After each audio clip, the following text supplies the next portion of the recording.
It's that time, everybody. It's Oscar time. Here we are, hanging out on YouTube, talking movies. You know him, you love him. It's Joey Richter. We can't not Hey, talk everybody. every single year. And thank you for It, texting me. You reminded me. I forgot. And then you were like, we have to do it. So the well, universe can there's remain in balance. that is true. There has been a lot going on since the end of the show and everything, and I feel like the Oscar season. I've been anticipating it in a much stronger way than I have in years before because I think there's just a lot more movies and things that are Yeah. I'm interested in. I feel like Yeah. they I for some reason maybe it's I started not reading podcasts. You don't do that. Listening to podcasts where people are talking more about the specifics of the Oscar race, and it's been on my mind, and we'll dig into it. But the fact that there are certain movies in this race that are dominating, that have been my personal favorites over the year that I didn't think would ever get to That's this what I think place. is It's so that's what's so exciting. exciting this year is that I mean, obviously, I think the notion of people saying well, the Oscars are relevant because they don't nominate big blockbuster movies, I think is a little big blockbuster movies make all the money. I think that there is It's a a little beauty in trite. It's like a yeah, yeah. It's like a yeah. the beauty I think of why when people say oh, these small movies, it's well, that is kind of the beauty of it, is that these are films that may otherwise just kind of disappear, and to honor and recognize films that don't have a massive budget, whatever. I think it's cool. But this year it does feel very different because so many films, one in particular that I love, have Mm-hmm. aligned that both resonate with audiences, that were genuinely good, that seem to also We're a be in the critical success. conversation.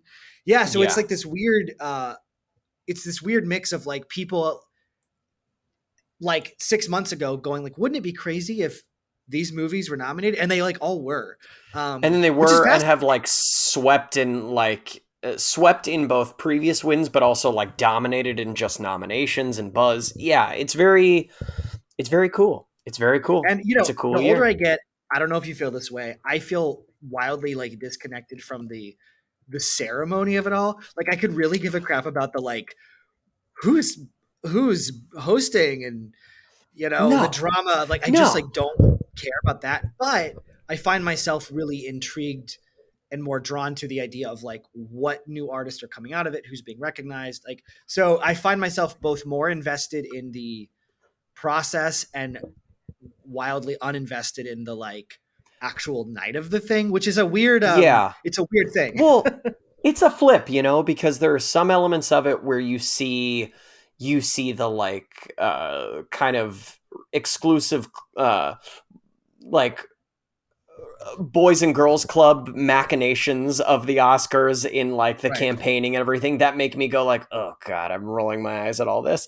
But then yeah, occasionally you see the genuine support, both academy wide and then also just fan wide, Yeah. around a film that I'm amazing. This potentially, beyond securing job futures for the people involved, also could potentially indicate what types of movies and where different types of movies are coming from in the Yeah. future, which I think is even more important than wow, will so and so, what will their next feature be now that they're Right. nominated? And it's I don't really, that is kind of besides the point. But yeah, And I think it's too, just a hell of a year it for it. sounds very. I know it's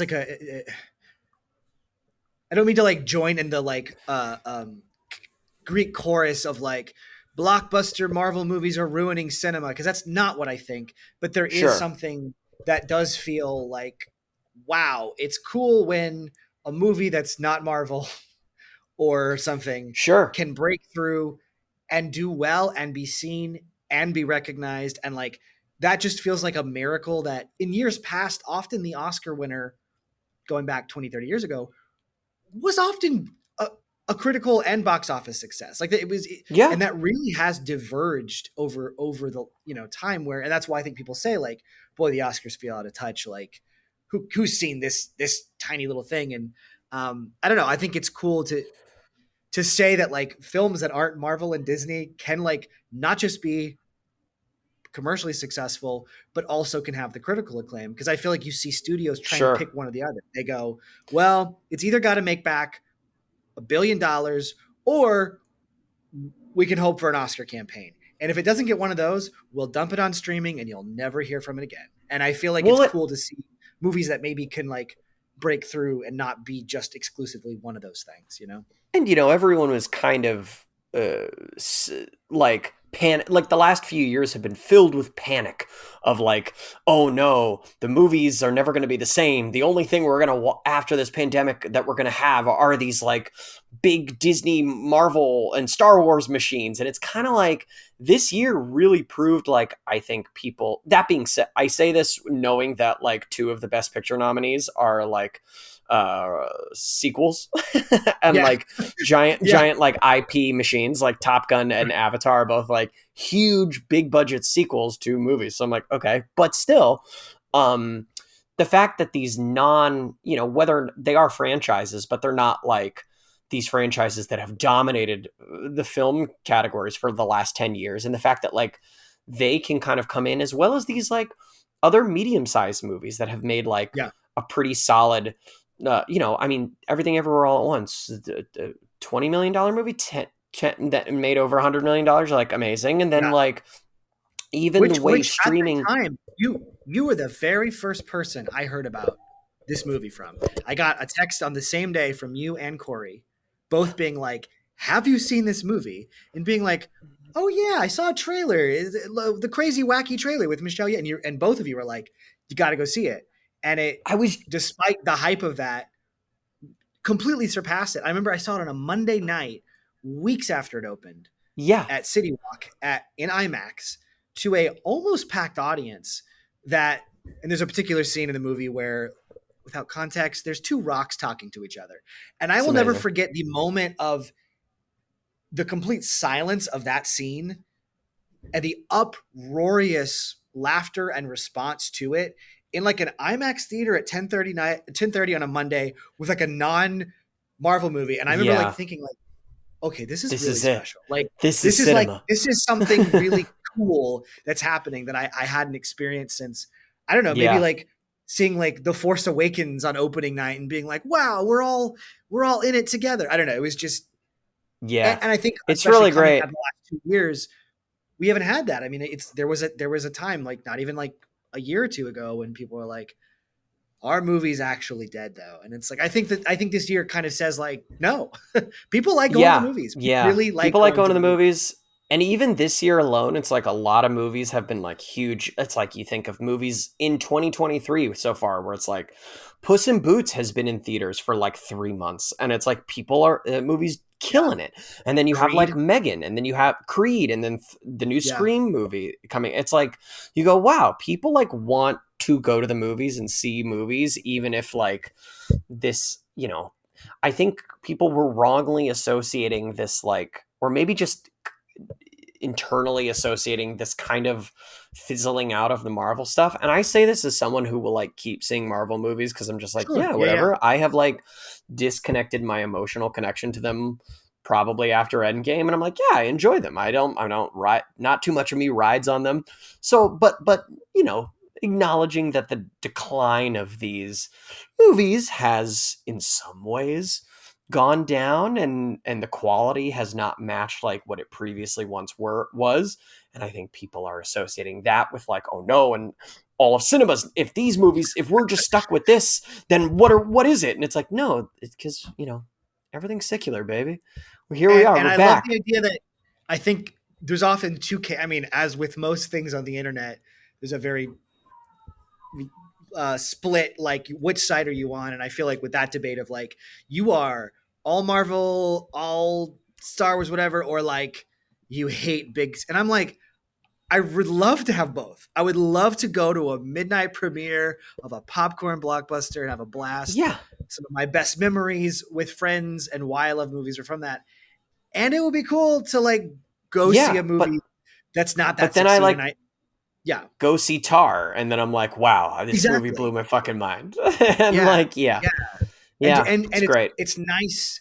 I guess it's nice. The nominees, I feel like this year and the box office to some extent represent a hopeful optimism that like you can have it, you can do both. Like yes, like you have your big movies that still come out, but like there is a space for these medium-sized movies that hopefully from a studio perspective, well, of course, does any executive in Hollywood ever take the right lesson from anything? But the idea is like, Well, hey, people actually like would want to show up for these not necessarily event tentpole films. and It's they weird though. have shown It's up. weird that like Avatar to me, like Avatar and Top Gun feel like that. Those are 100% event tentpole movies, but they Oh somehow feel yeah. like independent cinema. And it's like, Well, wait a because second, they're really not. we haven't had an Avatar in like 15 years. So it's Yeah, like it feels like you go, it's crazy that the last Avatar came out before all the other Marvel movies, all 30 of the last Marvel movies. It's like that's nuts. That's totally nuts. But also I think it was cool this year to see that, again, everyone was kind of like panicking over the pandemic also because cinema and distribution streamers, and it's like wild that this year there was one streamer movie in yeah. best picture when It like feels the like previous years it was like they like went so hard for the last few years on like we're gonna push Roma all the way to the front. It's interesting that like yeah, I feel like I wonder if that experience because I have to imagine that's been a very costly endeavor mm-hmm. to say we're gonna push ourselves to the front of these things. I mean, I guess Coda won last year, so It that's a streaming did, but film. also but I think like we were still in the Yeah, we were still in the years like this year felt like the first full year that we're like we're back at the movies. We're at the right. movies. Tom Cruise is back. He's jumping out of planes. He's doing all sorts of shit. It's like he's doing Blue skydiving people are videos. swimming in The blue water. people are back. It's great, And then like, we have big fun kind of like not even art house, but like you look at a movie like Banshees, which again, Yeah, like I don't think Banshees did well in cinemas, but then you go, it's a perfect utilization of the streaming platform where like people really started talking and discovering that movie when it went on to HBO Max, like right. a few months after it was out, like, and it was like, and then it had like a whole second That, life and a whole second I'm wave looking of it up people now. enjoying it. Banshees cost 10 million and it grossed 46 million. So That's pretty good. that's pretty good. I mean, That's that's a pretty. pretty That's pretty. decent return It's pretty damn good. for Yeah, it's a contained play like, sort of character drama. So like well, that's cool. yeah, it feels as if they rightfully so, the pandemic kind of threw everything into a tizzy and was making forcing people to think and plan in extremes. No movies are going to be in the cinemas anymore. All movies are going to go to streaming, and it's like HBO Max doing the same day releases of like it's in the theaters as the same day it's on HBO Max, and you're like, okay, we don't need to do this. I think they found Right. a nice little groove of like tiering your VOD release or your streaming release with like having an ample amount of time in theaters where it's like it's the best of both worlds for everyone. It's like your movie, and even movies like Everything Everywhere All at Once. That movie came out. I just saw a post from Daniel Kwan today that the movie premiered a year ago at South by Year Southwest. ago. And I'm like, that's nuts Crazy. because this movie has been, at least in my corner of the internet and media consumption, has like consumed brain Yeah. space, and I'm like, I cannot believe this is still around after a year. And like they Yeah. had a re-release in theaters a couple weeks ago because it was like, okay, it's nominated, and you go, It's there's so wild much more harmony to to be achieved here. the everything sort of cycle has been fascinating to see it go from like what is this movie to like instant critical acclaim to you Yeah, have to see it to getting around to now this season where I'm starting to see a lot of like the backlash of like this movie's stupid or dumb or I whatever. hate it. Like it's Well, we'll it's get into wild it to when we like go, start.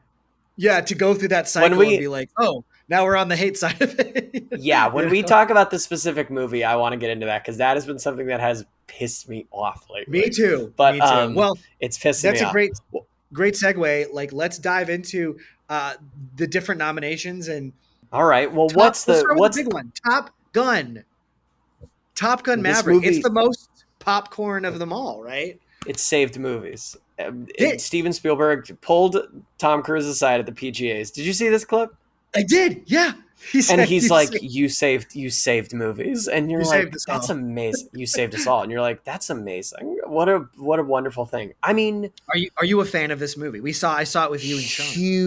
huge fan of Yeah. this movie, and I think like part of the joy of it was I did not expect to like this movie as much as I Right. did, because the first one's like fine and not a movie I've ever thought about beyond like, a few jokes here and there. But it's like, yeah, I think this movie just did exactly what American movie distribution needed to do in the summer as theaters were fully kind of open again, and it's like a movie I saw with my parents. My parents loved it. It's a Yep. movie for everyone.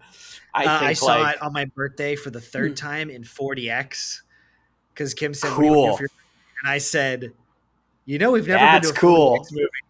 And so Did Kim you has get only the seen it water once. and Oh yeah, the the smell of water and oil.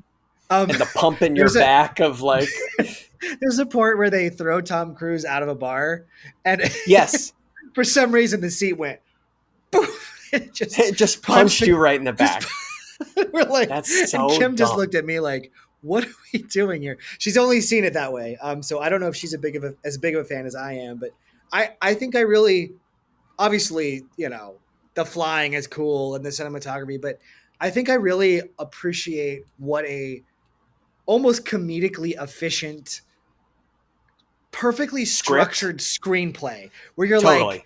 Totally. yeah, it's kind of nonsense. Well, Like, there's no enemy. It's nominated for best adapted, and I think a lot of people would be like, okay, like Tom Cruise says like lines where one of the like right in the beginning of the movie, and one of his like, I think his name's like Hondo or something, the guy who's like his like on the ground assistant guy is like, I don't like when you make that face, and Tom Cruise says like, it's the only one I got, and I'm It's like, the only one dumb I line, got. dumb Dumb line. line, but it's delivered so, in a way Or that is like when so he goes cliche into and to so train all the stupid. pilots, and he goes, "Take out your books. You don't need." Throw it away. Yeah. It's like I'm that like, stuff is so dumb.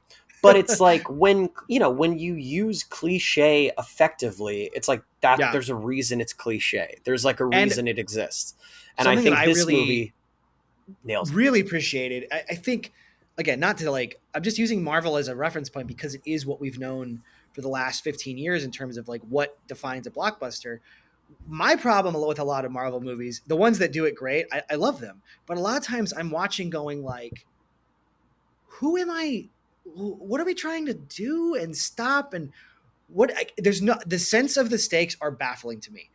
Top Gun feels like it took that and it distilled it into the most almost comedically simple, but Well, because you I get all I these great know scenes of them like looking at a board going, this is exactly, here's a visual aid of what the mission is. And you go, this is great, the mission. I understand And, this. and so the moment when a mission goes potentially wrong, you are like, that's not the plan. I know what the plan is. I've Yeah. trained with these guys. I know, and it just feels Yeah. like such a smart way to go. I know where things are. I know what's supposed to happen. I know when something goes wrong, why it's bad. And so I And feel like I was able to like just like dive into the feeling of it in a way that I find myself with totally. most blockbuster movies going, I appreciate this, but like I don't feel anything. And Oh, Top Gun felt it it made made me me care feel about something. characters I've never cared about or like Yeah. have no connection to. I think it nailed the concept of the requel better than Yep. like anything, where you go, cool, we essentially have people's kids Yep. and older characters coming back for cameos, and you have like Glenn Powell's character who is essentially the new Iceman, which is great, and you go, Yep. I understand what archetypes everyone is. It's just, You yeah, get you I get think you get a Star Wars trench run, it was basically. amazing. It was It's like amazing. it's Yeah. great. And it just it felt like it didn't take itself too seriously. And so that when it is, it's kind of beautiful. And Yeah. I think it's I've those types of never, movies at their best. It's Tom Cruise at his best. Do you think Tom Cruise should have been nominated for Best Actor? I mean, I feel like a best picture is like what it Agreed. like that feels right to me of like, Agreed. yes, this picture is an incredible thing that you made. And I don't think it's like doing it. I actually do think Tom Cruise I think he's is excellent. a stellar actor. I think he's at a point in his career where he's not really focusing on that, and that's fine. No, man, he's flying planes. He's Yeah. jumping out of and then jumping out of them. Yeah. So for me, I'm like, I just appreciate the fact that, and this is like, I saw this reading on Twitter, so it's not an original take, but I do love the idea that like, it does feel very much like he is sort of the persona of himself being like, they don't do it like this anymore. This is an expensive, dangerous way to make movies, but damn it, I'm going to do it because I'm the one guy who can. And I'm like, that's cool. Yeah. And that and is, you are Maverick. And I think what's cool about Tom Cruise, to his credit, I think that he does an incredible job of finding new directors, and like he's always working with new people. He kind of like helped develop Kaczynski with Oblivion, and then that led him to Top Gun. McQuarrie obviously had done a lot of stuff. They're like kind of partners, kind of. I think that the duo of them is kind of it's like, I'm fucking so. I think when you look back to it, like this Mission Impossible franchise, it's like, I think the Mission Impossible franchise is one of the most underrated action franchises, like, of the last 20 years. Like, it's kind of like the Fast movies where like, you're like, whoa, they're still making these, but at a certain point you're like, wow. Rather, the Fast and Furious movies are a little, there's a joke there, and there's a certain like, you're in on what this style is. But I think the Mission Impossible movies are movies where I truly feel that, maybe after like the third one, you're like, oh, these all became very, very good and have been very good ever since. And, they serve a certain purpose in terms of franchise acting and pushing stunts. This is a weird, well, we can tie it to Oscars maybe, but a weird metaphor or example of, I just watched the Chris Rock stand-up special. Talking about, the slap. I have not. Some of the criticism I saw, which I think is really valid, of like, it's sometimes hard when you come to appreciate an artist when they're young and they're doing all these interesting things, and then they become the most successful version of that. And you kind of go like, I don't think you're as funny or as interesting when you're like the richest, most successful person. And your like whole bit is now about, boy, it's hard to be rich and successful. And that the Chris Rock special very much felt like that, where you're like, yeah, it's kind of hard to find Chris Rock as funny as he was many years ago, because you're like, you're just really successful. And anyway, Tom Cruise is as successful as you can get. And I think a lot of actors who have achieved that range of success, it becomes hard to like be invested in like, what are they doing next? And I do appreciate that for all the money and all the success he has, he's still like, we're going to do some crazy stuff. Well, he cares about movies. It's like that audio thing that got released during COVID of him like yelling about the COVID protocol thing getting broken. And he's just kind of like, we are the gold standard. And you're like, honestly, I fucking agree with him. It's like, I get it. I get that, like, no one... I feel like that was trying to be used as like, ooh, Tom Cruise loses his cool. And you're like, honestly, it's like, but he's losing his cool for, I think, the right reason here. Yeah.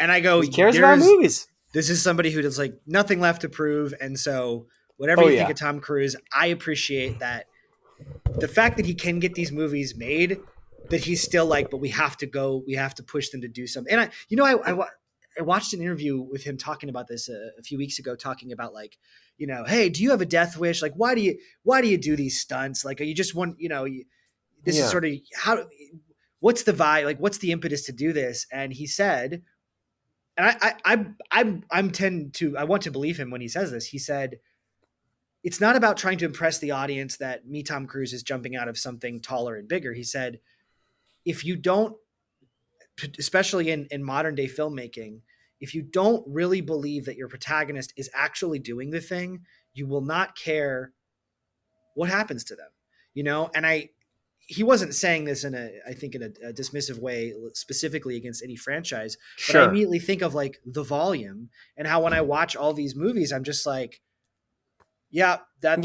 None of this Where you is go, this character is probably going to come back if they die, or like, yeah. yeah. And so there is something I don't think he's just jumping out of planes to be like, look, I'm getting old, but I'm still No, it's badass. about I think it's like you genuinely there it's is a that, but it's a also like you spiritual care. connection. It Yeah. feels like it's about a kind of like something bigger than yourself connection between you, the viewer, and the movie, and like being like, how do you connect with this in a way where it's like, oh, it's like the same when we watch Jackass. When Yeah. you go watching Jackass and knowing that these guys are doing this, both and knowing that they're doing it together is like part of the factor of why that's fascinating to me, but also is like why I'm endeared to them because I'm like they're just a bunch of friends dicking around doing this. It's like Yeah. yeah, It it's really appeals special. to the cinephile in me, but I think it genuinely does make for better storytelling when I'm not going, well, okay, but that character. It's like when you go, yep, that character's in danger.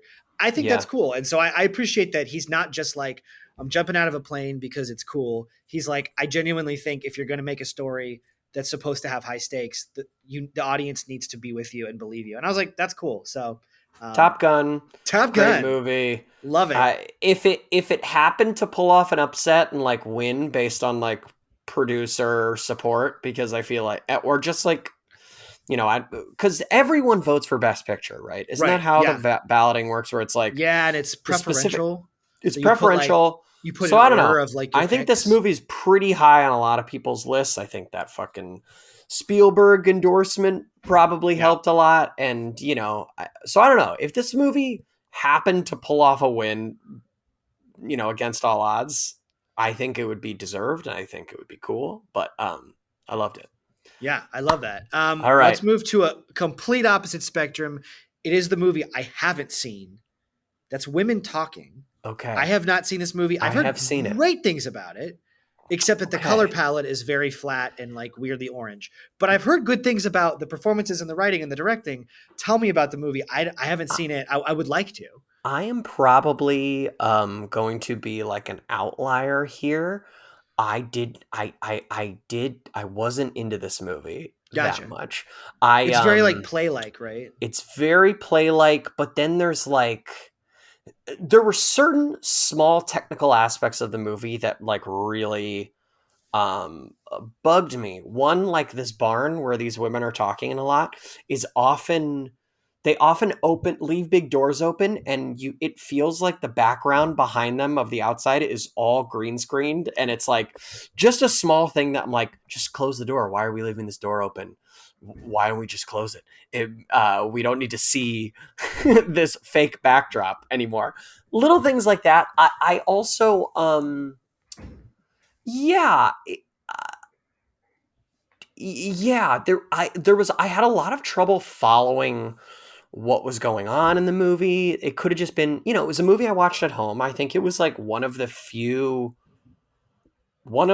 best picture nominees aside from All Quiet on the Western Front that I think I watched that I didn't see in a theater. I Mm-hmm. think I saw every other movie. We'll go through it, but I think I saw every other movie in the theater. So that probably adds something to it because you pause and Yeah. you got the watermark pop up. Um, yeah, I just felt like I will tell you this movie, the two movies that I haven't seen, and it's not nominated, but the two movies I haven't seen that are in the conversation, this and The Whale. And I'm somebody mm, who likes dark movies, but I gotta say, for every time I sat down to start either one of those movies, something in me went, yeah, and I just it's never did. I it's was just like, man, it's very heavy. It's also like it feels like a play in a sense that like okay, like I could really tell like oh and now here is this person's turn to like monologue right, about right, their part of the story and I think it's like while it's a subject matter that I think could and should be put onto screen and explored and like discussed. Yeah, there was just a lot of this movie that felt I like had trouble connecting to what was going on. And it's not because it was a bunch of women. Okay. I love, it's not because, as Mark Wahlberg put it, women are talking. Did you see that during the SAG Awards? When he's No. announcing the cast and nominees, he goes, "Women are talking." And it's like, you added an R in there, dude. And I think a lot of people are great in it. I think there are some, like, I never watched The Crown. Claire Mhm. Foy is one of those actors where I feel like when she's acting, we really see her acting. You know Yep. what I mean? She's just one of those where I'm like, whoa, she's acting now. She's She's turned acting it right now. on. Yeah. And so I think there was a lot of that in this movie, and there were so many characters. Like, honestly, by the end too, I'm like, I don't really know anyone's name because there's so many characters, and we're like, it's you kind of you jump right into the story. There's a little bit of voiceover that helps guide you, but you like don't have a clear like, okay, I'm connecting visually each character and how each character is related to each other. So yeah, in general, I thought it was good. I think it would help with a different viewing maybe for me, Mhm. but And I think yeah, that's not always not my favorite. interesting with films in general. I'm always fascinated by. I've always thought it'd be cool to do an experiment where you like intentionally revisit a film like every year or something because sometimes yeah, it's like you go for It's like whatever the Lord of the Rings reason. thing. Yeah, you go for whatever reason. Wait, what's that? Wait. Well, just watching Lord of the Rings every year. Oh, I mean, that's a yeah. movie that gets only better year and year. Right. But I think to your point, maybe like doing it with a movie that you're like, this didn't hit with me. Yeah. Why we should And I've watch it had that. again? I've had movies where I've gone back and been like, wasn't a fan, and I rewatched it and went, "This is great." Or the flip Yeah, side, where I thought it was magic, and then I went back and went, "No, this did not hold up for me." And I'm sure it's life experience, perspective, and where I you're at mentally when you hit play. You know? totally, and I think this movie is pretty locked for adapted screenplay. No, Mhm. no, adapted Original. screenplay, adapted screenplay. I think because it's based off a book. Um, which is great. But yeah, I just like this movie. I had trouble really like getting on board, but that I'm recognizing that like yeah, that could have been a number of different Yeah. factors about my viewing of it Yeah. that affected it. So yeah, maybe, but it is also heavy. So I'm like, yeah, maybe I'm not gonna. Maybe I'm gonna wait some time to revisit Give it this. some time. Give it Well, some that's time. women talking. That's women Um, talking. Up next on my list, we have I watched this movie on a plane, had no sense of what it was. It wasn't in the conversation at the time, and it blew me away. And I thought it was incredible. And I like landed and immediately looked it up and was like, why is nobody talking about this? And so when it got nominated, I was thrilled. That is Triangle of Sadness. That So movie good. just like So good. came. I had no idea what I was getting into. I also just found out the lead actor she passed away back in the Yes. fall. Yes. I Yeah. which because I was like, this movie's incredible, and I was like looking at the actors, and it just devastating. Yeah. She was incredibly young and was phenomenal. But this is a movie that is just it feels like it's not a parody, but it is so funny. We're really in the time of satire of Yeah, eat the satire. rich satire. Like eat the rich satire is like, that's where we get White Lotus. That's where we're getting Mhm. like all these kind of really fun prestige looks into class disparity and everything. And I think to me It has a White to, Lotus kind of edge to it for oh sure. yeah. Like And that's a I think an apt comparison. to me that like I know a lot of people are kind of getting old, feeling like, okay, I'm done with this kind of like heavy-handed, we get it, the rich suck and they're all, but to me I just thought there were so many moments in this movie that I think really drew. I mean, it's a long movie first and Mm-hmm. foremost, And it but we you had a have no lot of idea where it's gonna go. you have no idea. By the end I It's was like, I had no idea this movie was going to get to this place, which I loved.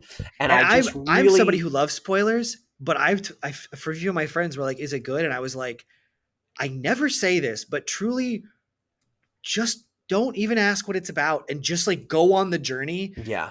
I'm such a pro spoiler person in my personal life. I'm like, I don't care.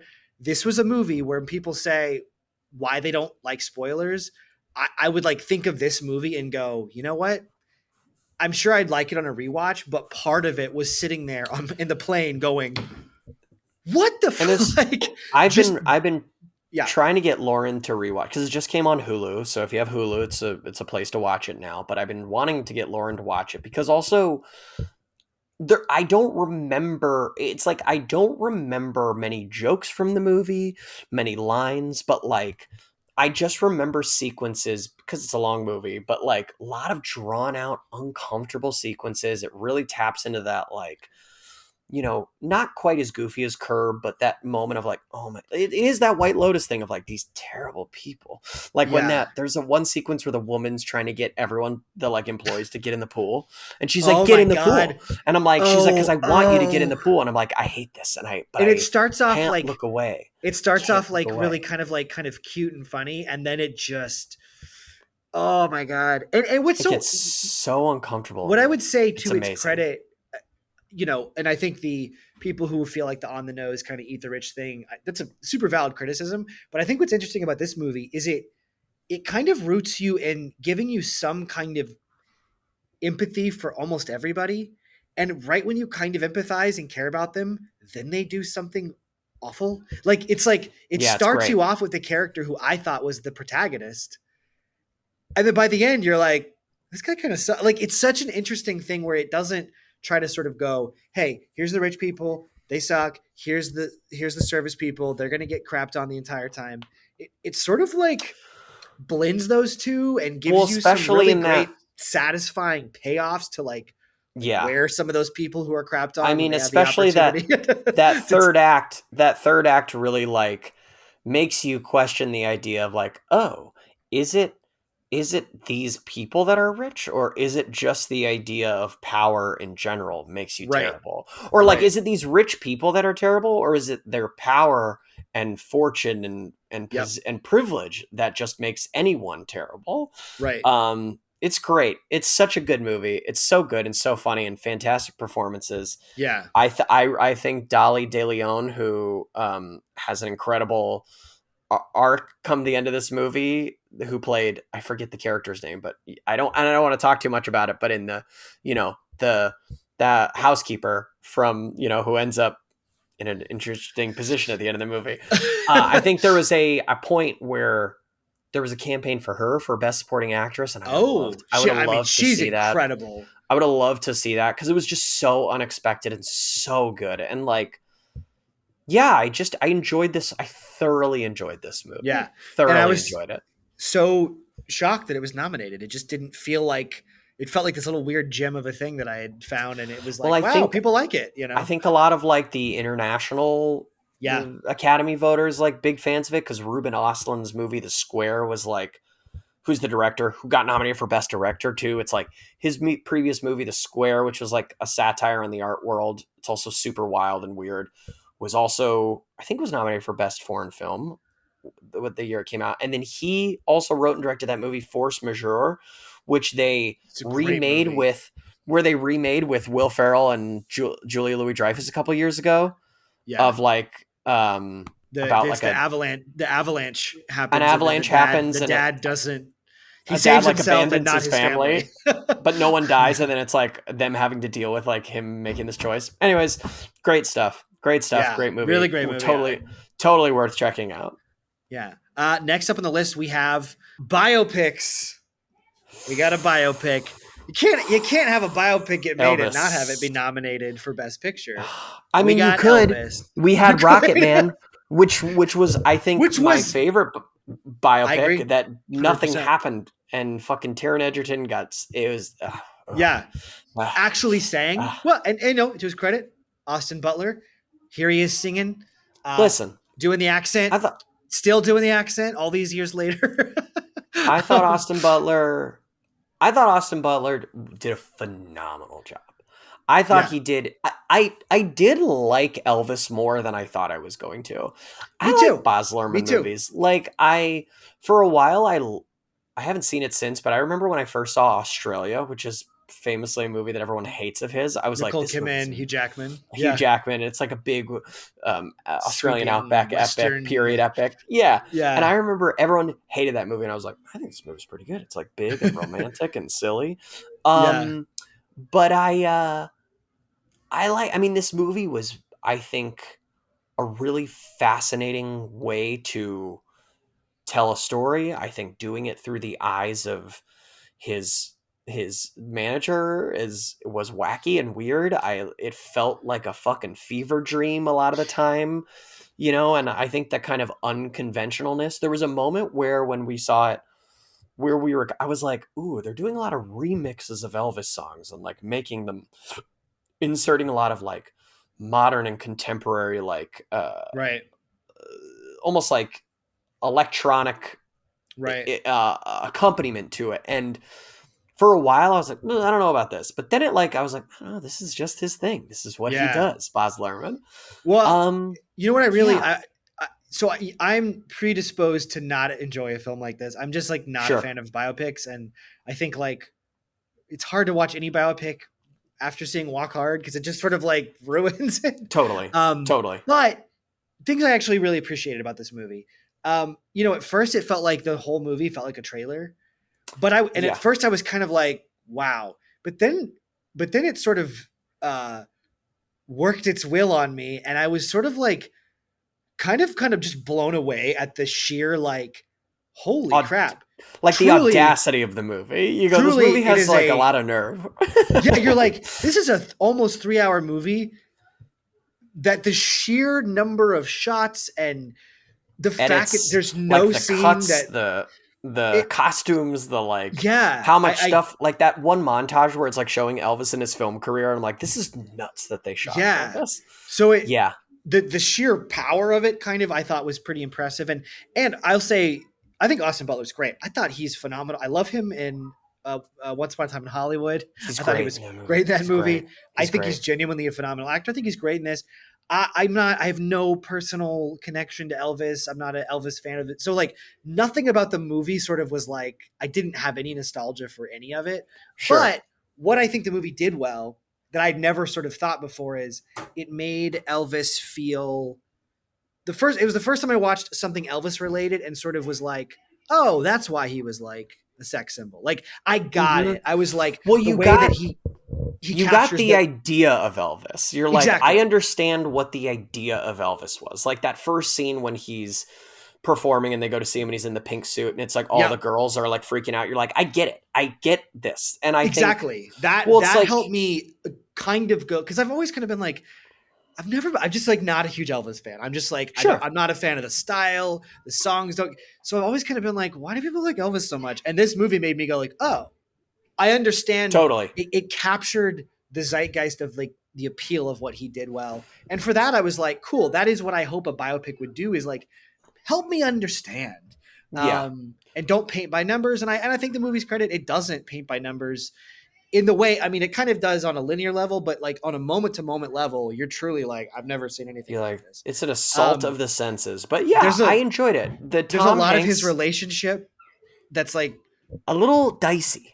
yeah, like Yeah, a Kim. little dicey. After we watched it, Kim was like kind of going on an Elvis like what really happened, and it's like, oh, the movie completely glosses over some of the horrible aspects of maybe Yeah. stuff that he did, but like whatever. Yeah, You know? I mean, but I think in general the position it was trying to take, which is fine because these two positions are not in opposition of each other. But it is like it's not like who's worse, Elvis or Colonel Tom Parker. It was like, no, Colonel Tom Parker was just a horrible person who Mhm. like abused this person, and it's like, and he didn't abuse this. It's like it's not like Elvis's own personal faults are like because of it. It's like one wouldn't happen without the other. It's just Right, like the right. position we're taking here is like this guy abused Elvis, which is true. It's not exclusive of any other things. Yeah, I enjoyed this movie a lot. I think, you know, with a biopic, you gotta, there's like a certain, there's a certain, there's like an I mean, Elvis is so, he's so iconic in terms of his voice and his mannerisms and everything that it's like, to be able to do that and do that in like a genuine, honest way, rather than like, frankly, what Rami Malek did in Bohemian Rhapsody, which is like, I feel like I'm watching an SNL sketch of someone doing this. Or on the flip side, like what Taron Egerton did, which I think Right. was like very grounded, but also performative in a way that felt appropriate for the role, because the Right. movie also had a similar like dreamlike aspect. Also totally different because Elton John is still alive, and you're Right. like, he's like, it's different. It's like a totally different thing. Whereas like Elvis is someone who hasn't been around for so long that it's like we only have the things we can watch to Yeah. kind of It think it about had him. that.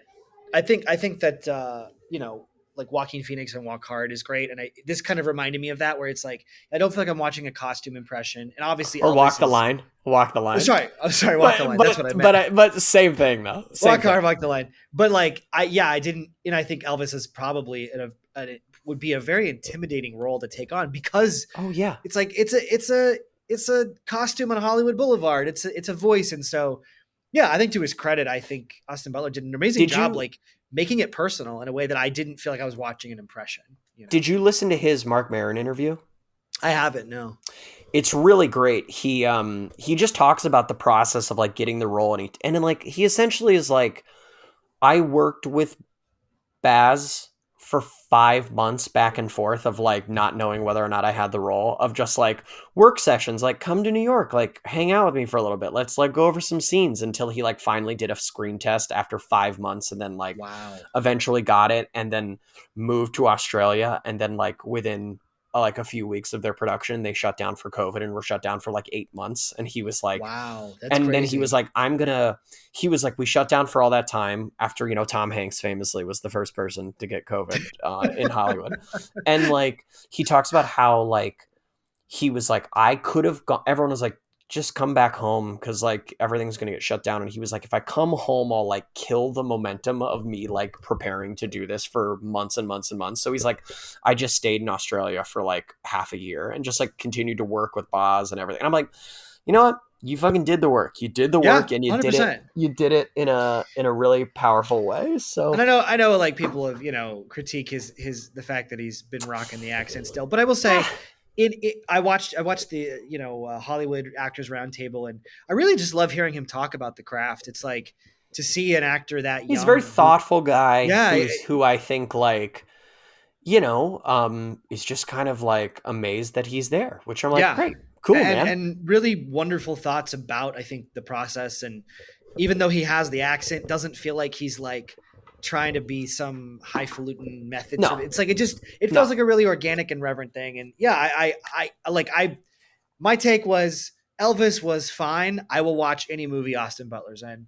I think he's same. I think he's great. He's going to be in like, Dune. He's going to be in the next Dune. Hey, so that's cool, dude. Love that. And Dune. he's a Disney kid. So yeah, basically, which I also am like respect. Let's go. There's hope for all of us. There's hope. Okay, next up on my list is a brutal movie, kind of snuck up on me, but also one movie that I watched and I went, holy crap, this is one of the best genres films I've seen in this ballpark. And then everybody started talking about it a few months later, so I felt like, okay, I'm not crazy. All Quiet on the Western Front. I think this is an incredible movie that messed me up and is in a way that, like, I know I was reading some controversy about like all war movies glorify war and all are propaganda. And like, maybe that's true, but boy, this one feels like it's pretty, which I think farthest is pretty away from that as you could possibly imagine. And it really worked for me. I think it's pretty honest and it honors the book and the old movie. Like that's the point of the story in general, to be like, war is hell. Like the scenes where at the opening were just like, because I kind of knew where it was going, and those scenes where you just see these like young men so eager to jump into the fray. I just felt like terrible. Obviously the war was awful, and the imagery of it is pretty gut wrenching to view. But I found the movie to like be heartbreaking in those ways, or like and especially the negotiations with that's what I was, especially the way it juxtaposed those scenes of like them being excited or them being like caught in the middle of something, trapped. And then guys on like a train being like, all right, what are we gonna do with like no urgency and like it? Yeah, it's and then there's a particular sequence at the end, which I don't want to spoil, but after things seemingly are wrapped up, there's terrible. That was the scene that made me go like, oh my God, and I, to me, what I took from it was this idea of yeah, you can sign the paperwork and end the thing, but the impact, the ramifications will last forever. Will it, continue to echo Yeah. and just, oh man, this Yeah. movie just I wrecked think me. It really wrecked total me, and I thought it brutal was, movie. yeah, Brutal movie. I think like in terms of Academy stuff, it's like this is a movie that's like, oh, this is all those old Academy members are gonna eat this shit up. They're gonna yeah, eat this, and they did at the BAFTAs, because they yeah. love a movie about like, wow, the war, We and got like what, Hacksaw Ridge getting nominated a few years yeah, or like ago, which 1917. It's like 1917, all it's like people, they love it. people They they love the love it, war. and I think like yeah, it's a super powerful movie in that sense. Again, similar. I'm like, I don't know if I'll ever watch this movie again. I Yeah, don't think I ever will. I thought the score was really good. I enjoyed like that kind of like synthy contemporary yeah. kind of anachronistic score for like the period, which I thought was really good. I thought everyone in it was amazing. But yeah, just a fucking brutal but It's well done war movie. slightly off topic, but something to the like, I don't know if I'll ever watch it again. It's something interesting with like women talking, with say The Whale. Uh, both of those were movies that I did not come to an awareness of until after everybody was like, well, you got to watch these movies. They're nominated, so you got to see them. Mm-hmm. And I found myself being like, I don't want to. Whereas like Triangle of Sadness and All Quiet, I saw them kind of accidentally on a plane or like, Yeah. what's this war movie on Netflix? And it's kind of weird how I didn't go into them with this weight of like, all right, it's depressing Oscar movie. If All Quiet had been nominated and I hadn't heard about it, I wonder if I might have been more like, I don't want to watch this. So it's almost like the pressure of like, you got to watch this very important One movie also about sad stacked up, things. I think like, because these are movies that are quote unquote typical classic Right. Oscar movies, which I think a lot of people, when you think about the burnout surrounding like, oh my God, movies and films and these kind of movies, it's like it is they unfortunately come with the like branding of an Oscar Yep. movie that I think a lot of people go, I don't know if Yeah. this is for me anymore, which is what has been so exciting about this year of so many other Yeah. movies. Kind of, I also think like after the pandemic and after a tough couple of years, like the same Yeah. reason why Coda was a movie that I think so many people People are rallied just behind, because you like, go, it's hey feel man, good. music. It's like makes people feel good. And I'm like, Yeah. I get it. I go like, that's kind of what we need to feel.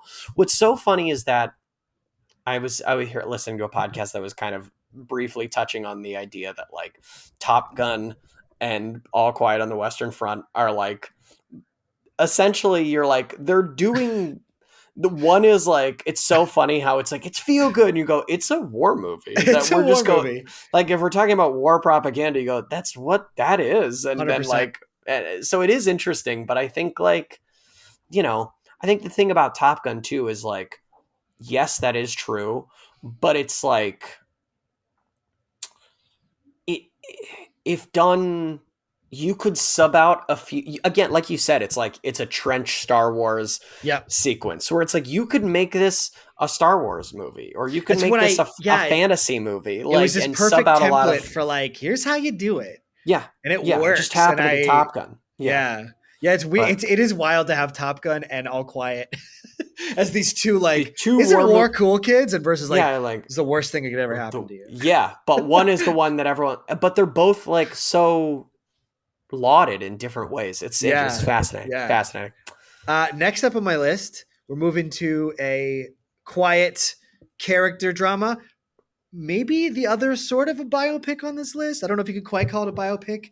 It's Spielberg's The Fabelmans, which is I loved this movie.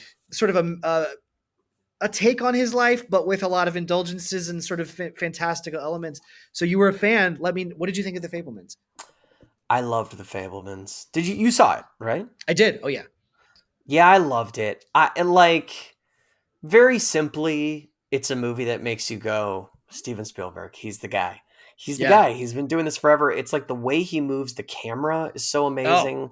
There is no the director way that composes a shot where I go, you could give me 5 years with a script and I would not come up with that shot. Like I'm like, how do you even imagine? I don't, the way he visualizes things is really like And the way he lights Still, he things, still got everything, it, man. he still got it. Everything feels like slightly, it just, everything has that like glow and that edge to be like, this isn't just a biopic. This is like something a little more fantastical than like, which is why you don't watch this and go, oh my God, this guy's just like, it's not a like, here we Yeah, go, a yeah. director going through his life. You go, no, it's like, it's someone who really took a lot of time to think about like how his like obsession and fascination and like interest in film has like affected his family, you know, what this like I family post, this like Jewish family in America post World War II, there's a lot of like layers to that, you know, this idea of like, you know, many could say like, oh, okay, like a young white boy as his parents got divorced, whoopee doo, that's not the like worst thing in the entire world. It's like, that's, I don't think it's trying to say it's the worst thing in the entire world. I think like it's trying to just do you follow David Ehrlich at all? He's maybe a I film critic for might have seen stuff, but film I don't critic for think IndieWire, actively. notoriously very harsh critic. But he said something in a podcast which I thought was funny. He goes, "Has there ever been one divorce that has had more of a cultural impact on like America in terms of like Steven Spielberg's parents' divorce It's and pretty funny though. his It's movies go like, on the thing that well, for most of us kind of define our sense of media. And so it's like, it is interesting for me. What I thought really worked about this movie, there were some things that I still thought were a little like wacky that in the time I was like, this is odd. And then by the end I was like, oh, it was very intentional. And I was still yeah, kind of unpacking it. But what I loved is I assumed it was going to be the classic tried and true. It's a love letter to Hollywood. And it it really isn't. It's kind of no, like that scene where his uncle comes and is like, your obsession and your art is a curse. I'm not comparing myself to Steven Spielberg at all, but there is this that vibe of him being like, I am compelled to do this and I don't know why, that I related to in a really profound way of like, mm-hmm. yeah, I feel this need to constantly want to make things and I don't understand why, and it feels like I probably could be much more at peace if I didn't, but I would be unhappy if I wasn't. And I feel like it tapped into that wrestling match of like, I love this thing, but this thing also can like destroy. That Yeah. was like, I just thought it was going to be really lovely. Like, aren't movies great? And it Which is that. it followed in the string of, it was like in a string of movies this year and in the last few Right. years where everyone went, oh boy, it's all these directors going their like their love letter to Hollywood or whatever. And I go, yeah, it totally wasn't that. It was It totally wasn't more, that. it was more about like growing up as an artist and growing up as like, And like and the, what being an artist like means, because yeah, yeah, like there were some huge points in there that like, I totally felt the same sort of like, oh, this idea of like, you will always want to do this and like you will love it more than like your family. And I'm like, oh, Jesus, what a crazy thing to like and that's think a about. scary thing to say because, you say that out loud and I go, of course not. But then like, yeah, like gun to my head when you're like, well, all the decisions I've made in my life, I did leave my family. I left. I like, Totally. like I Totally. did like walk away from things, and I love my family, but like you're like, I did, and I continue to prioritize. I mean, Kim and I, we talk about this all the time. We're like, how long do you do this thing before you go, I'm done with you? But then there's this thing where you're Get like, I'm pulled right back compelled to in. do it, and Yeah. I just thought the movie explored that, like even the act of why sort of his dad finds out about what's happening with his mom's emotional relationship or whatever. It like that's not something he was trying to do. It was almost like an accident. Like look Mm-hmm. what you did. Look what your desire to capture everything is kind of screwing it. I just thought it was a Yeah, harsher it's look at it than I think a lot of people I assumed that it would be. And for that, I really just, and then like David Lynch is in it. So oh like, dude, so good. Well, it's also, yeah, the movie's funny. The movie's like exciting and charming. It's like, it really like, there's no one that does like American family dramedy like him. You go like, yeah, his like fascination and like exploration of families in like a certain window of time is like just really, it's like endlessly great. And yeah. yeah, I just I got out of that movie and I just went, he did it. Like he did it. And I loved it. and it's so wild to think like he's in his 70s, and in the last like 5 He's years he's Hollywood's made, grandpa. yeah, but he's made movies like yes, there are touchstones of every Spielberg movie that I go, it's a Spielberg thing. But also I'm like, this dude made Ready Player One, wasn't a huge fan, but then he made The Post, then he made The Fabelmans, then he made West Side West Story, and Side I'm just Story. like, Yeah. this dude can like just jump into any genre and be like, here you go. That alone, just being like, how did this guy make West Side Story? Like Yeah. that's kind of mind boggling to me. It's just the range, and I Yeah. really love too the cultural the touchstones to his homages to his own work. Like E.T. and yeah. It was amazing. It didn't feel like, and that's how he got the idea for E.T. It felt No. like if you know, you know, but it didn't feel Exactly. like Seeing hey, all the kids. kids riding around in bikes in like Phoenix, you're like, I know that this is E.T. Yeah, But I know, exactly. but it's not like, and here's the hill Or the that he Saving went. I'm Private gonna. Ryan sequence, you know, where you're like, Yes. I've seen his movie where he does this, but this is, yeah, it felt, and of course, I think Kushner's a huge part of that. Like adapting, I think it's like Totally. Kushner is not going to just do some literal adaptation. It's like he's like, let's get to the bottom of this. Let's really yeah. I love that he and Spielberg are like a thing, a duo. That's a duo. That's a duo I want to see keep collaborating in the next decades. Yeah. Great movie. That is The Fabelmans. Let me see. Next up on my list is, one could say a biopic, but it's a fictional biopic about the auteur composer Lydia Tarr, a very real person that the internet has come to meme. This movie blew my mind. I think this movie is in my top 3, definitely top 5, but like top 3 I think movies of the year. Yeah.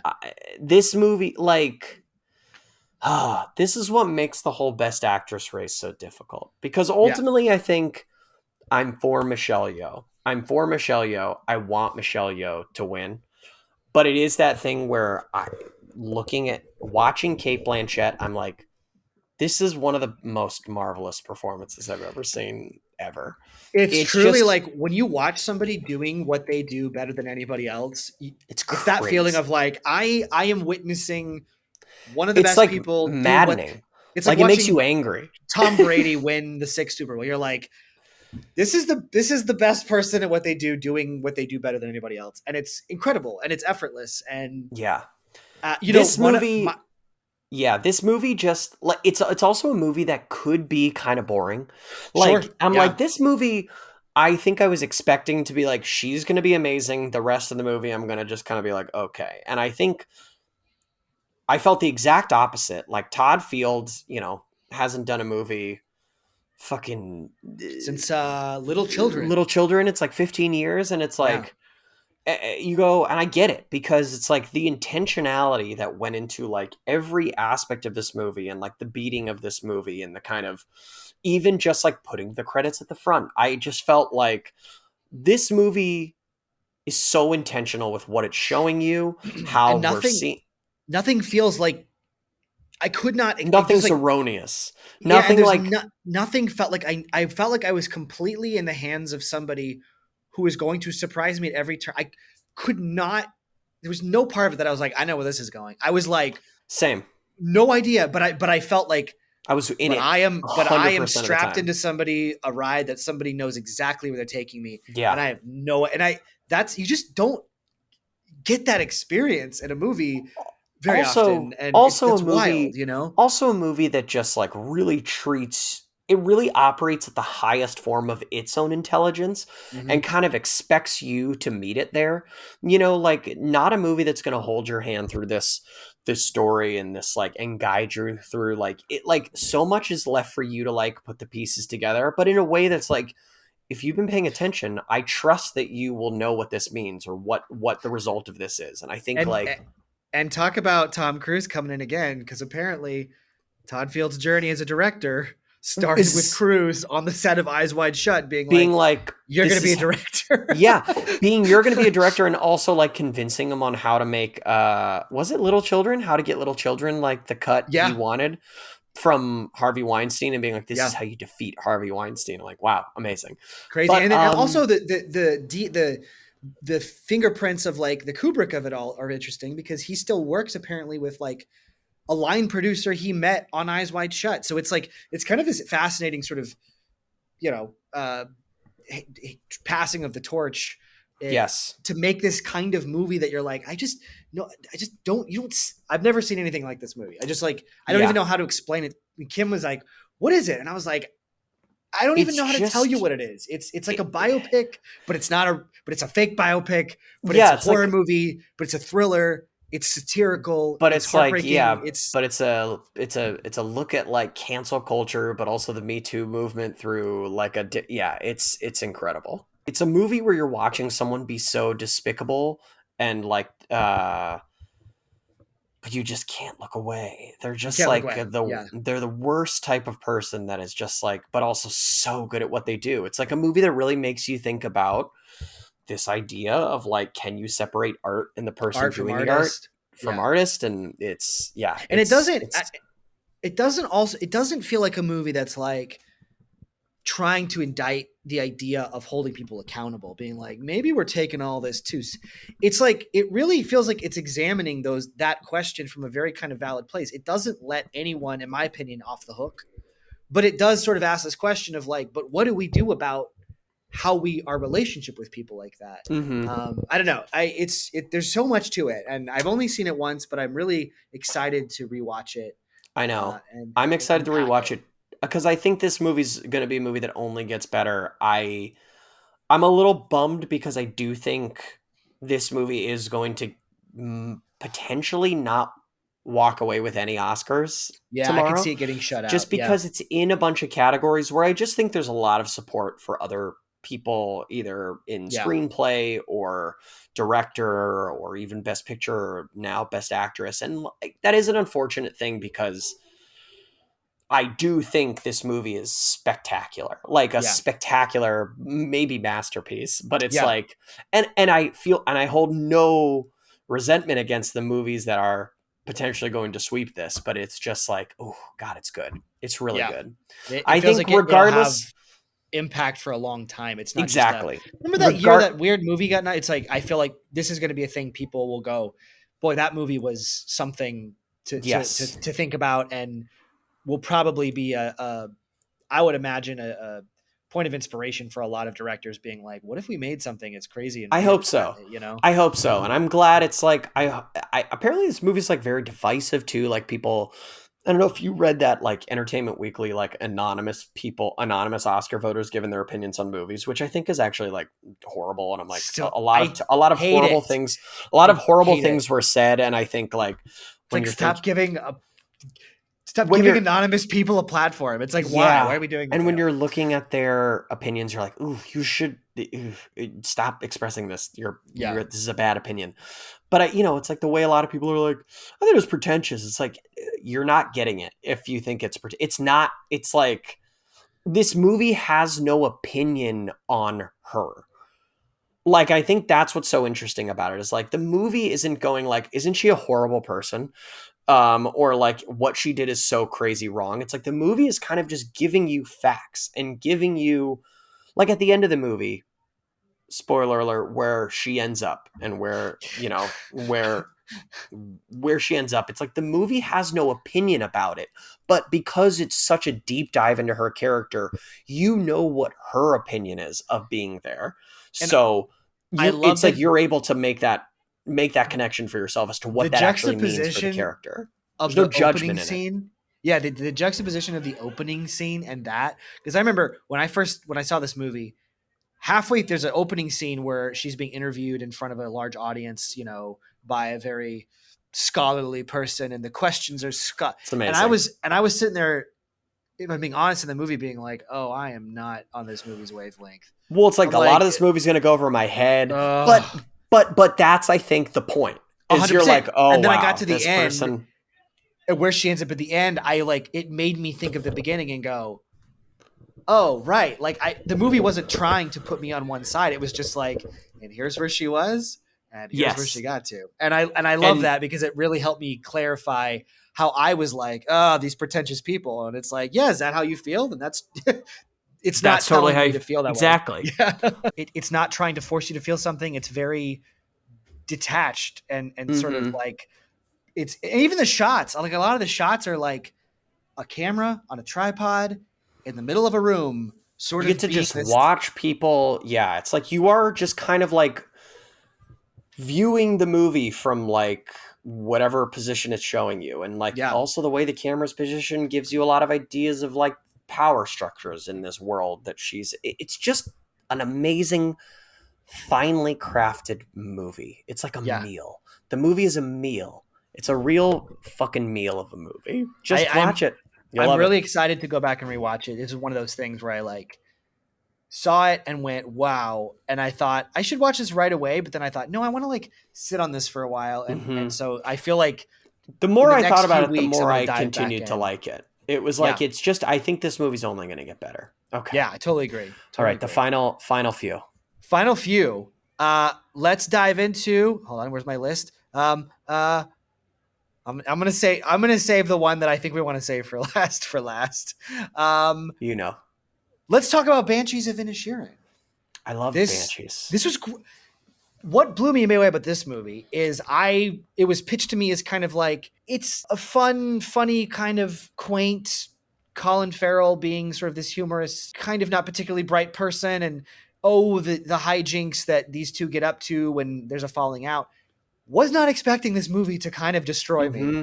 and to go to these places of heartache and pain in a way that it's such a complicated issue that I'd never verbalized in that way of like, right. And it made me think about relationships in my own life of like, am I the Colin Farrell? You know, like, what 100%. is it A like when hundred people percent. just, and especially in LA where I feel like you meet so many people and you connect with so many people and it's impossible to sort of maintain 1,000 relationships. And how do you um, define like which ones I don't know. It just made me This feel a lot of things and question a lot of this things. movie tapped into a very specific fear of mine of Uh huh. like I am a boring person who like people just tolerate and Well, like don't really that have is it. the farthest thing Thank from the you. truth. Thank you. But yes, I But understand what it's you're that saying. feeling of like I don't have really anything to bring to the table and I am dull and I was like, "Oh my god." We've And talked about like that of like, I don't know if you feel this way, but like we'll leave like a hangout with people and get in the car and be like, yes. did I say something Did I stupid? Did was they I hate stupid? me?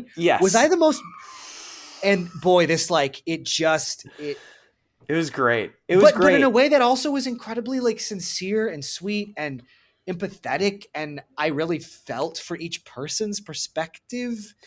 Well, Ah, man. you know the story behind this movie too, where like he Martin McDonagh, was I think prepping to write another kind of almost like sequel to In Bruges with the two of them, a kind of shoot 'em up assassin fun thing with the two of them. But then Phoebe Waller-Bridge broke up with him the first time. They're back together now, but like had broken up with him. Um and he was like, "Whoa, I've never been broken up with. I'm usually like the breaker upper of people." And it kind of made him be like, this is a new sensation, like as an adult, to be like heartbroken. And then was like, what if I recontextualize this about like friends? And I just think it's such a genius thing. A lot of people had a lot of divisive opinions about Three Billboards. I didn't. I liked Three Billboards. I wasn't. Yeah. It's a movie. It's like, and very clearly, he's not. You don't. Just because you make a movie doesn't mean you share the opinions of the characters in your movies. I think that's a very like obvious thing to to still have to say at this point. And I think that movie got really taken out of hand in terms of like Right. what people thought about that. But I loved that it felt like this is him going back to his roots. This is like a Martin McDonagh play. This is like all of his old, like, the Beauty Queen of Lan, and then, Cripple of Inishmore, Yeah. all those, like, I go, these feel, the Lieutenant of Inishman, it's like, these feel like those types of plays, Yeah. and stories that he used to tell. And I love goofy, funny, bumbling Colin Farrell. I loved how He's simple. It's He's great. so good in this movie. Like, So good. obviously, his sort of intro to Hollywood was this, bad boy, kind of sexy, brooding, He makes great he's choices. Bullseye. He's in Minority Report. But like seeing him in this, I was just like, he's so good and sweet and but then also go like at first you're like, this is all going to be just kind of a funny, oh, isn't this humor? But then by the end, I mean, just broke my heart. And Yeah. oh my He's god! And then amazing. Barry, what is his last name? Kyogen. Kyojin, however you say his name. Incredible. The woman who plays the sister, I Carrie can't remember her name. Condon was so Carrie good. Condon Yeah, is it's like incredible in this movie, it's and really Brendan good. Gleeson, and it's oh man, It's a lot of and good it's like a movie stuff. that especially amongst a sea of really large, loud kind of fare, it just felt like this little gem that I was so excited that so many people were connecting to it. People that I just wouldn't expect to be talking about it were like, I saw this, it was great, and Yeah. it seemed to really resonate. And yeah, Yeah. big Another fan. movie Yeah, that I'm like, I'm not sure what if this is gonna walk away with any awards because there's maybe such a Colin Farrell. Maybe maybe best I'd actor. love that. I'd love that. Yeah, the best actor race between Colin, it's like I think in general I'm like I would love Colin Farrell to win because I think he does great work and he's kind of like in that Leo phase of his career where it's like he's Yeah, doing a lot of great work. It's just a matter of time before he gets an Oscar, but it is crazy that he hasn't gotten one for a number of other things yet. yeah. And then there's Brendan Fraser, who I'm like Oh, right. He's probably the complicated front runner. Right, complicated feelings about The Whale, but I'm like would love right, that for him. I think that's beautiful. And then there's Austin Butler, who I'm like, he's a young guy. He's going to be in a million other movies that he's right, probably going to get nominated for. But also, if he wins, he was great. And then right. there's like Paul Mescal in After Sun, which really, did you see that? I have not seen that. That's one of my. That's one of my. Haven't seen it yet. Heard great things. Heard That some people say movie, it's super slow. Some people say it's great. I it's like a would love to real see it. slice of lifey. It's a movie that really I didn't realize how much it impacted me until you get to the end of the movie and you're like, oh my God, I'm like way more invested in this than I ever thought I was the whole Right. time.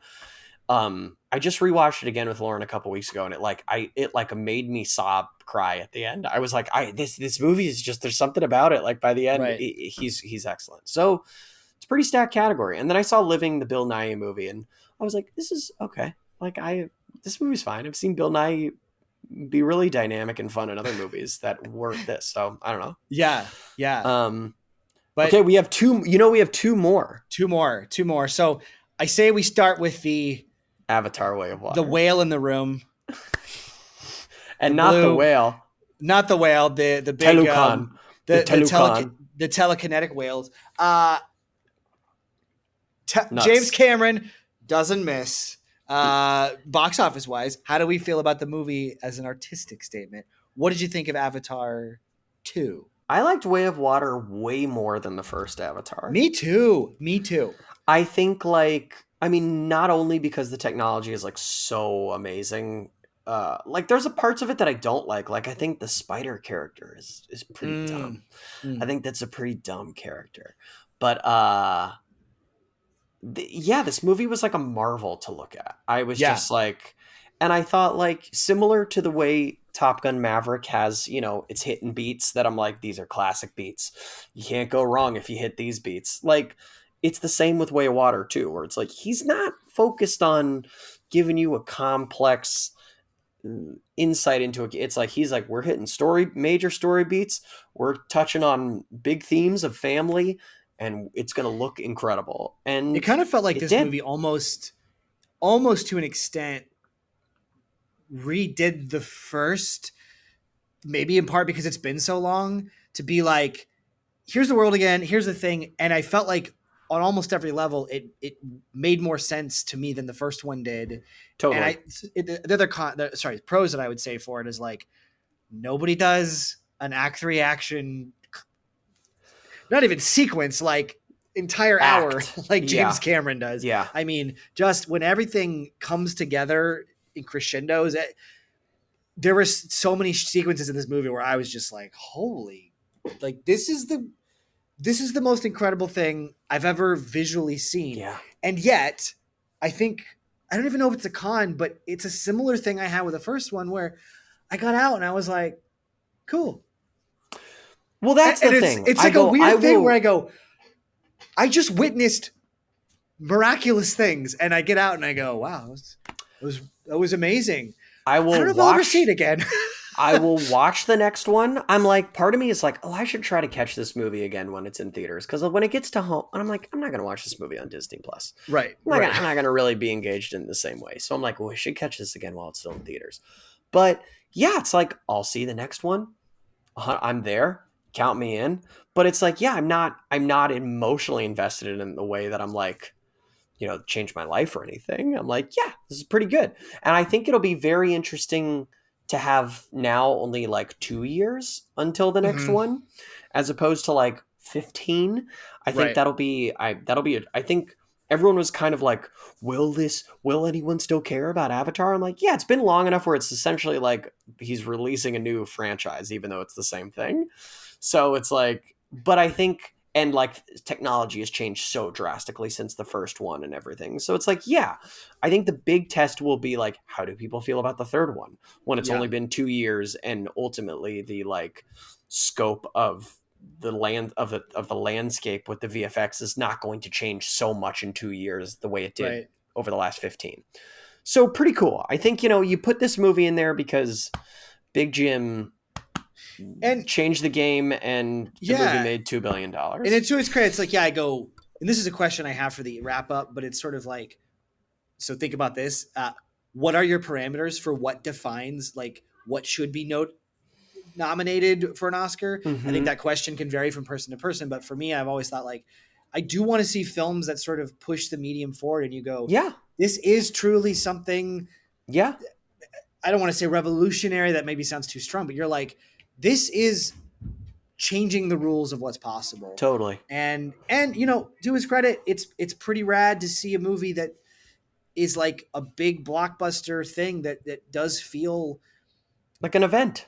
like an event, but that is still like really rooted in like original characters to some extent. Yes, it's a Mm-hmm. sequel, but doesn't just feel tied to like your comic book franchise or a friend. It's like it really feels like this is James Cameron being like, here's this world I want to live in, and I'm going to go make it. And you kind of can't deny it when you see it. It's you could go, Mm-hmm. you did it. Like there's Mm-hmm. nothing about it that feels like cheap or half done. And Or similar not with Tom earned, Cruise. especially. Yeah. Yeah, it's like I am compelled by the sheer magnitude of the accomplishment, even if sometimes I sort of walk away and go, it didn't like it's not my favorite thing, but Totally. I'm like, you did it. Like Totally.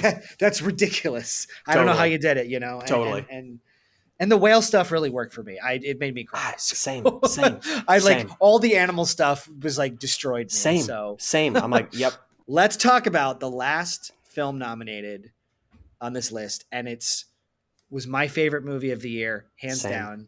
Same. And that's Everything Everywhere All at Once. And it's like maybe not it's not cool now to have that thought because everybody does. But this movie just it it it it was overhyped for me, and it still surpassed it. And Yeah. I just my two cents is I can't believe a movie could be that goofy, that funny, that empathetic, and action packed, and make sense It's all together. everything. It's everything I would hope to make in a movie Yeah, if I had the chance. So I think I connect to it on that level. I I really think feel there's a this lot way. of I when I watched it, I literally thought of what you guys do with Tin Can, and it felt like it please, really feels like this Kurt. where there's an irreverence and a goofiness that can on a dime do something really beautiful and power and I Well, don't see that very that's often. That's why I love doing yeah. stuff with you guys and the Well, Starkey stuff because it feels like so appreciate that. we get to have fun and then also make something Yeah. really reach for something more. And it feels like these guys did that at the highest form where I go, this shouldn't, none of this should work theoretically. And it No, and it does, so does. And like, God, the like Waymond moment of like of him just being like, I'm just like trying to be like, people have to just be nice. like similar to that vibe of Banshees of Inisherin of like, can't people just be nice? And like that kind of that position, that like that theme of like a different type of masculinity that isn't like mean, Yeah. that the father character, it's just, there's so many things in this movie that I'm like, this is everything I want to make in a movie. This And the is fact everything that I hope to.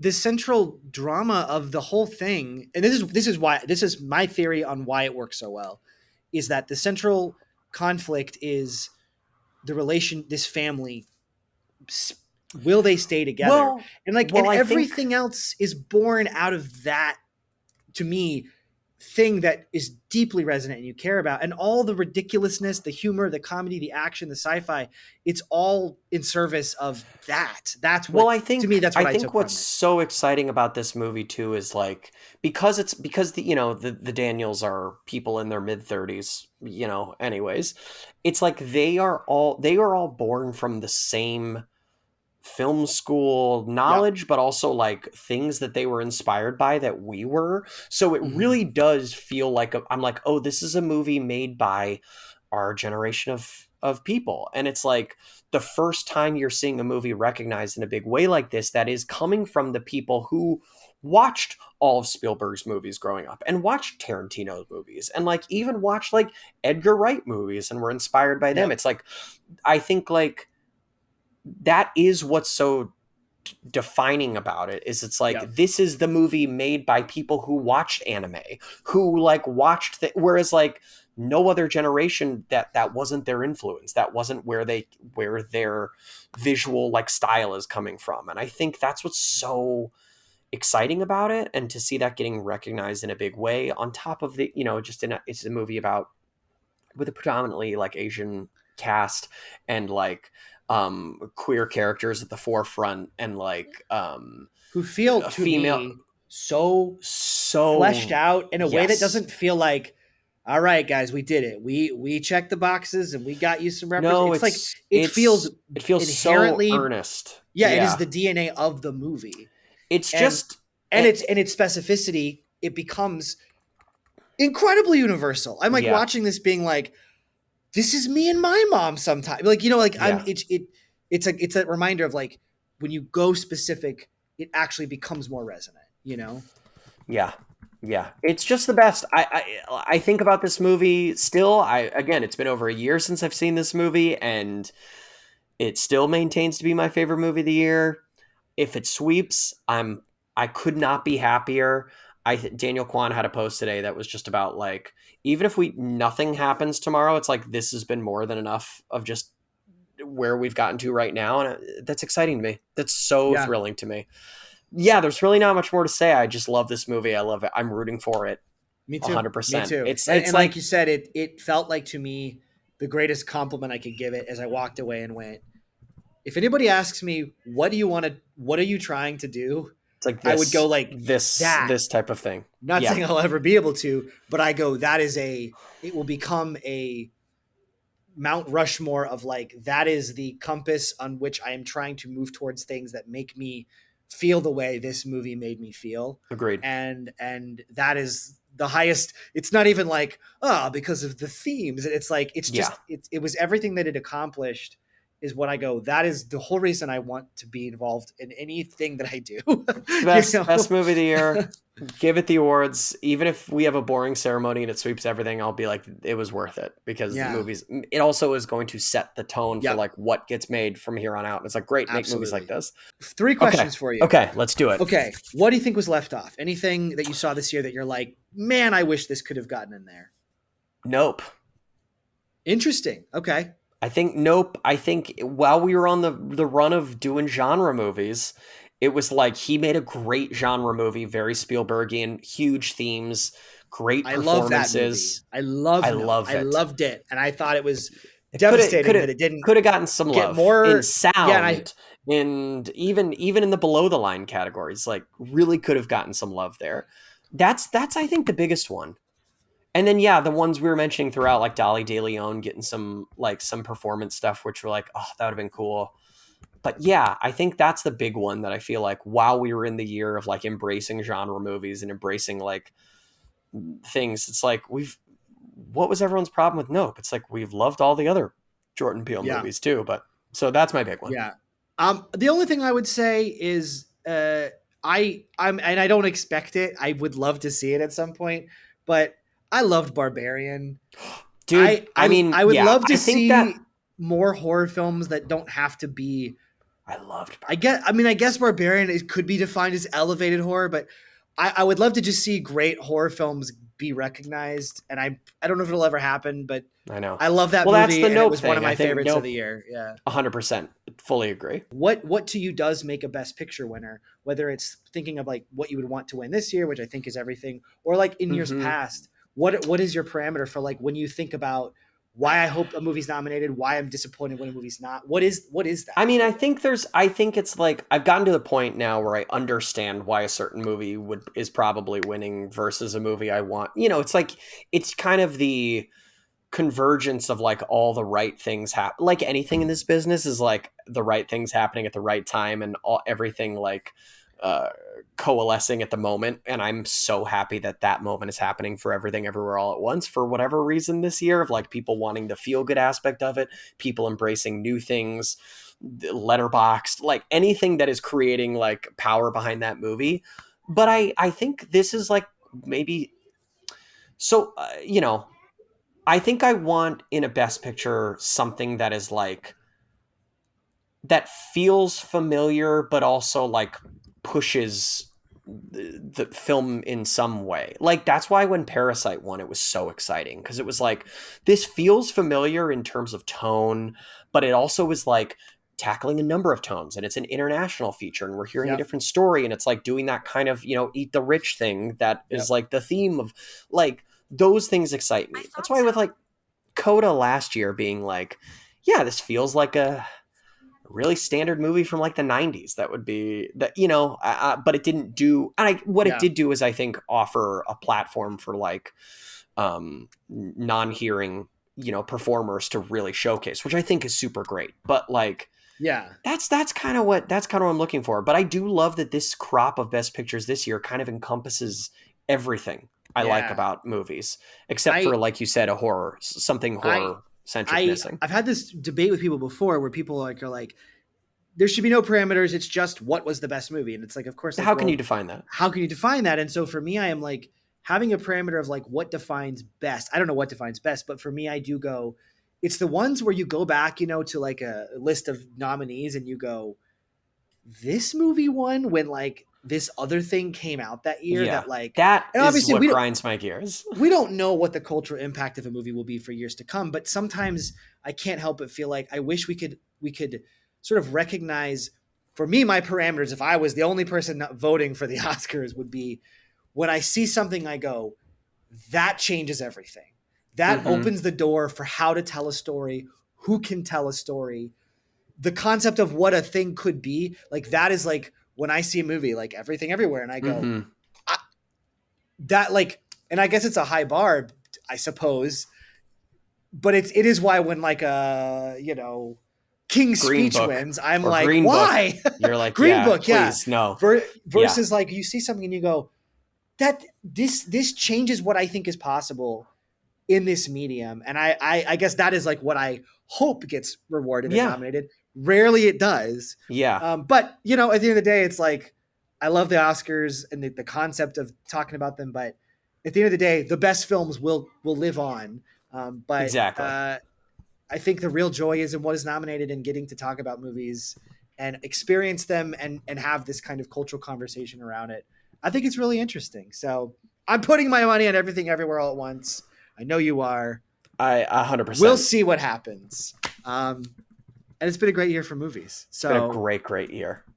That's Oscars 2023.